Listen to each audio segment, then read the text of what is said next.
Hello friends, आज हम प्रस्तुत हैं प्रेमचंद की एक नई कहानी के साथ। कहानी का शीर्षक है सवा सेर गेहूँ। किसी गरीब गांव में शंकर नाम का एक किसान रहता था। सीधा साधा गरीब आदमी था। अपने काम से काम, न किसी के लेने में न किसी के देने में। छक्का पंजा न जानता था। छल प्रपंच की उसे छू भी न लगी थी। ठगे जाने की चिंता न थी। ठग विद्या न जानता था। भोजन मिला खा लिया, ना मिला चबेने पर दिन रात काट दिया। चबेना भी ना मिला तो पानी पी लिया और राम का नाम लेकर सो रहा। किंतु जब कोई अतिथि द्वार पर आ जाता तो उसे इस निवृत्ति मार्ग का त्याग करना पड़ता था। विशेषकर जब साधु महात्मा पदार्पण करते थे तो उसे अनिवार्यतः संसारिकता की शरण लेनी पड़ती थी। खुद भूखा सो सकता था, पर साधु को कैसे भूखा सुलाता भगवान के भक्त ठहरे। एक दिन संध्या समय एक महात्मा ने आकर उसके द्वार पर डेरा जमाया। तेजस्वी मूर्ति थी। पीतांबर गले में, जटा सर पर, पीतल का कमंडल हाथ में, खड़ाऊ पैर में, ऐनक आँखों पर। संपूर्ण वेश उन महात्माओं का सा था जो रईसों के प्रसादों में तपस्या करते थे। प्राचीन काल में जौ का चाहे कुछ महत्व रहा हो, पर वर्तमान युग में जौ का भोजन सिद्ध पुरुषों के लिए दुष्प्राप्य होता है। बड़ी चिंता हुई, महात्मा जी को क्या खिलाऊं। आखिर निश्चय किया कि कहीं से गेहूं का आटा उधार लाऊं, पर गांव भर में गेहूं का आटा न मिला। गांव में सब मनुष्य ही सौभाग्य से गांव के विप्र महाराज के यहाँ थोड़े से गेहूँ मिल गए। उनसे उसने सवा सेर गेहूँ लिए। प्रातःकाल महात्मा जी आशीर्वाद देकर अपनी राह चले। विप्र महाराज साल में 2 बार कल्याणी किया करते थे। शंकर ने दिल में कहा, सवा सेर गेहूँ इन्हें क्या लौटाऊँ, पंसेरी के बदले कुछ ज़्यादा खलिहानी दे दूँगा। यह भी समझ जाएंगे, मैं भी समझ जाऊँगा। चैत में जब विप्र जी पहुँचे तो उन्हें 1.5 पंसेरी के लगभग गेहूँ दिया और अपने को उर्ण समझकर उसकी कोई चर्चा न की। सरल शंकर को क्या मालूम था कि यह सवा सेर गेहूँ चुकाने के लिए दूसरा जन्म लेना पड़ेगा। 7 साल गुजर गए। विप्र जी विप्र से महाजन हुए। शंकर किसान से मजदूर हो गया। उसका छोटा भाई मंगल उससे अलग हो गया। एक साथ रहकर दोनों किसान थे, अलग रहकर मजदूर हो गए थे। शंकर ने चाहा कि द्वेष की आग भड़कने न पाए, किंतु परिस्थिति ने उसे विवश कर दिया। जिस दिन अलग अलग चूल्हे जले वह फूट फूट कर रोया। अब से भाई भाई शत्रु हो जाएंगे। एक रोएगा तो दूसरा हंसेगा। एक के घर में मातम होगा तो दूसरे के घर गुलगुले पकेंगे। प्रेम का बंधन, खून का बंधन, दूध का बंधन आज टूटा जा रहा है। उसने भगीरथ परिश्रम से कुल मर्यादा का वृक्ष लगाया था। उसे अपने रक्त से सींचा था। उसका जड़ से उखड़ना देखकर उसके हृदय के टुकड़े टुकड़े हुए जाते थे। 7 दिनों तक उसने दाने की सूरत तक न देखी। दिन भर जेठ की धूप में काम करता और रात को मुंह लपेटकर सो जाता। इस भीषण वेदना और दुस्सह कष्ट ने रक्त ही जला दिया, मांस और मज्जा को घुला दिया। बीमार पड़ा तो महीनों खाट से न उठा। अब गुजर बसर कैसे हो।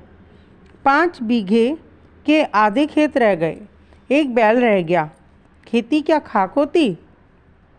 अंत को यहाँ तक नौबत पहुँची कि खेती केवल मर्यादा रक्षा का साधन मात्र रह गई। जीविका का भार मजदूरी पर आ पड़ा। 7 वर्ष बीत गए। एक दिन शंकर मजदूरी करके लौटा तो राह में विप्र जी ने टोक कर कहा, शंकर, कल आके अपने बीज बैंक का हिसाब कर ले।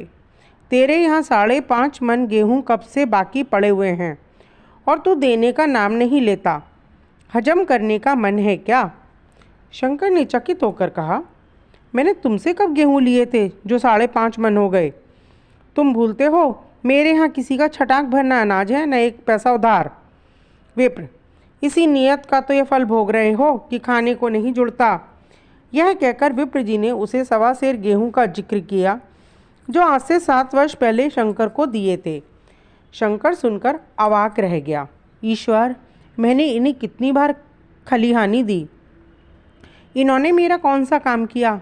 जब पोथी पथरा देखने, साइज सगुन विचारने द्वार पर आते थे, कुछ ना कुछ लेकर ही जाते थे। इतना स्वार्थ। 1.25 सेर अनाज को अंडे की भांति सेक कर आज ये पिशाच खड़ा कर दिया जो मुझे निगल ही जाएगा। इतने दिनों में एक बार भी कह देते तो मैं गेहूँ तोल कर दे देता।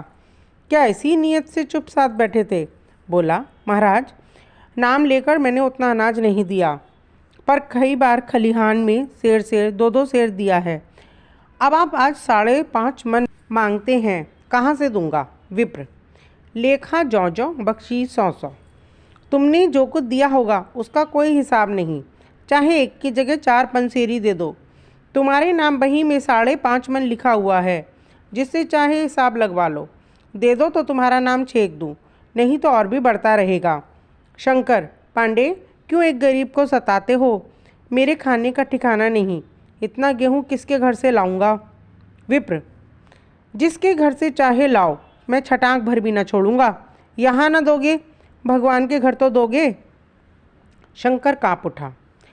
हम पढ़े लिखे आदमी होते तो कह देते, अच्छी बात है, ईश्वर के घर ही दे देंगे।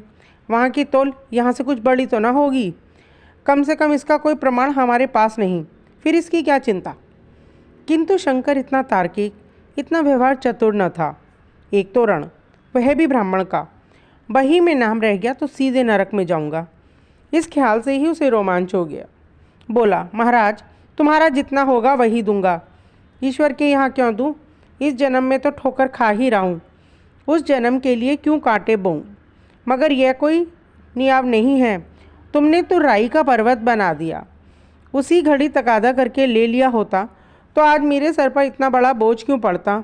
मैं तो दूंगा, लेकिन तुम्हें भगवान के यहाँ जवाब देना पड़ेगा। विप्र, वहाँ का डर तुम्हें होगा, मुझे क्यों होने लगा? तो कब देते हो? शंकर, मेरे पास रखा तो नहीं, किसी से मांग तांग कर लाऊंगा तभी न दूंगा। मैं न मानूंगा, 7 साल हो गए, अब एक दिन की मुलाहिजा न करूंगा।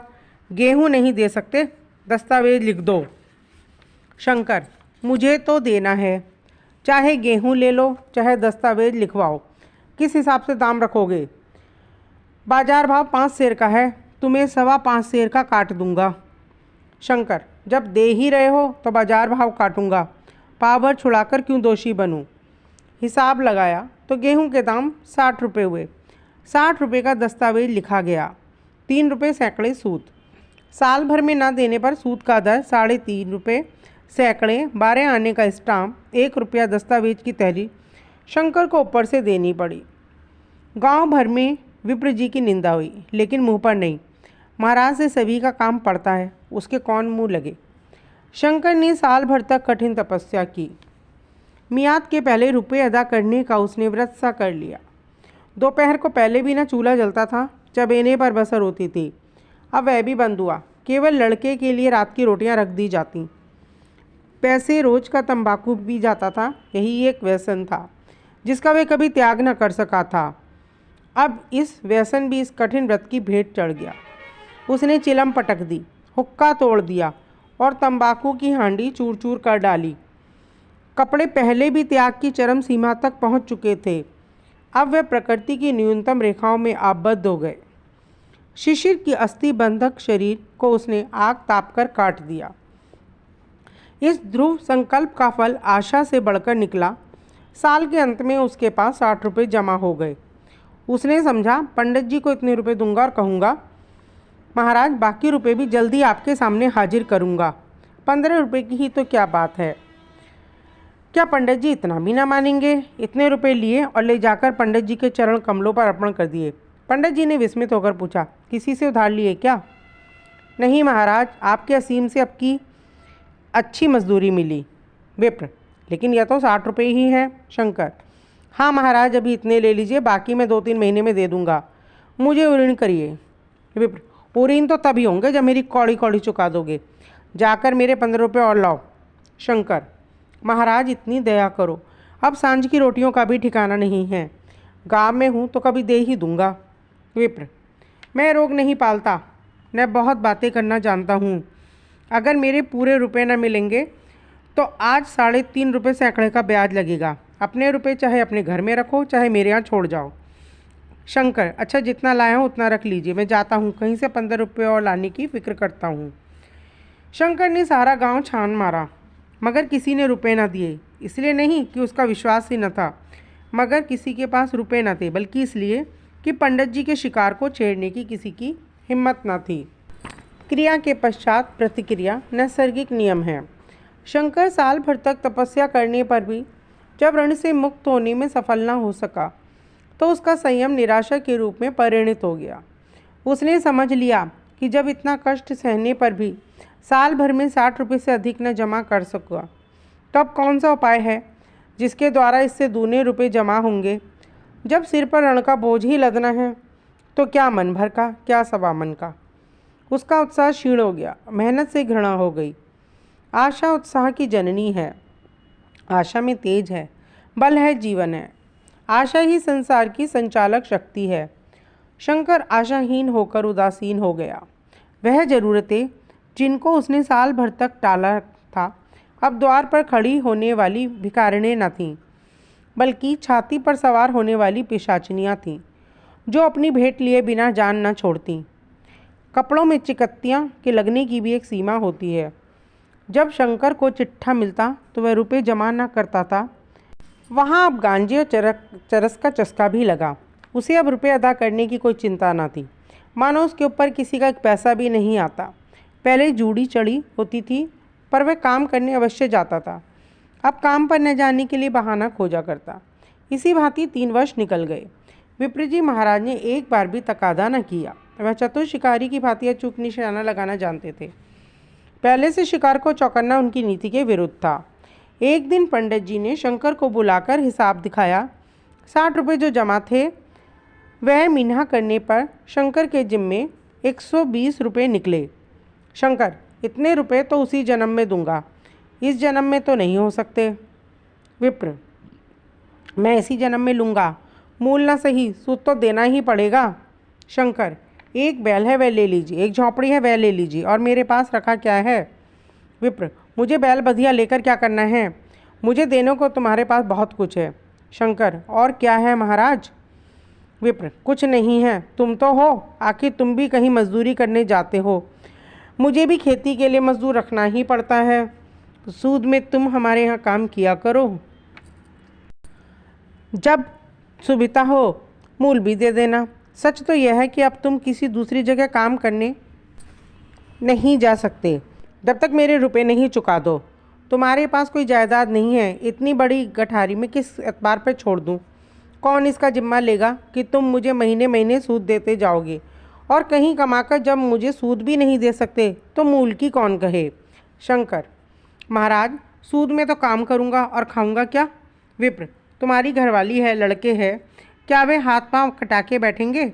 रहा मैं तुम्हें आधा से जौ रोज कलेवा के लिए दे दिया करूँगा, ओढ़ने को साल में एक कंबल पा जाओगे, एक मिर्जई भी बनवा दिया करूँगा, और क्या चाहिए। यह सच है कि और लोग तुम्हें 6 आने रोज़ देते हैं, लेकिन मुझे ऐसी गरज नहीं है, मैं तो तुम्हें अपने रुपए भराने के लिए रखता हूँ। शंकर ने कुछ देर तक गहरी चिंता में पड़े रहने के बाद कहा, महाराज यह तो जन्म भर की गुलामी हुई। विप्र, गुलामी समझो चाहे मजदूरी समझो, मैं अपने रुपए भराए बिना तुमको कभी ना छोड़ूंगा। तुम भागोगे तो तुम्हारा लड़का भरेगा, हाँ जब कोई ना रहेगा तब की बात दूसरी है। इस निर्णय की कहीं अपील ना थी। मजदूर को जमानत कौन करता, कहीं शरण न थी, भागकर कहाँ जाता। शंकर जी ने विप्र के यहाँ 20 वर्ष तक गुलामी करने के बाद इस दुस्सह संसार से प्रस्थान किया। 120 रुपये अभी तक उसके सर पर सवार थे। पंडित जी ने उस गरीब को ईश्वर के दरबार में कष्ट देना उचित न समझा। इतने अन्यायी, इतने निर्दयी न थे। उसके जवान बेटे की गर्दन पकड़ी। आज तक वह विप्र जी के यहाँ काम करता है। उसका उद्धार कब होगा भी या नहीं, ईश्वर ही जाने। कथा सुनने के लिए धन्यवाद। अगर आपको ये जानकारी अच्छी लगी तो कृपया मेरे चैनल को लाइक, शेयर एंड सब्सक्राइब करें। धन्यवाद।